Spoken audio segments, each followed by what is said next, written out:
first, I'm going to put a pump or two of this foaming cleanser into the bottom of this. I'm gonna get just a little bit on my brush.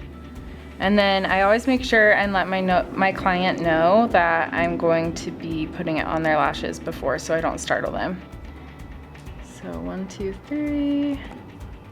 And then I'm just gonna gently brush down and to the side and just really get the root of those lashes, since that's where we're going to be attaching the adhesive.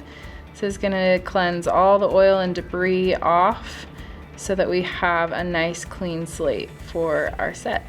Once I've got it nice and sudsed up, I'm going to tilt her head to the side like this.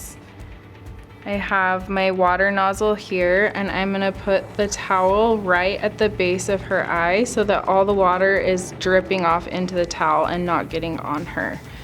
Again, I'm gonna warn her before I put the water on, just so that she knows, and I always tell them to close their eyes nice and tight.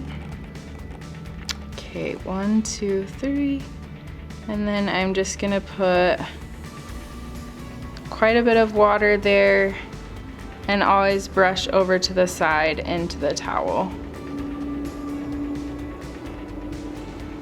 Just make sure you brush it out, and then I'll readjust her and do the other side.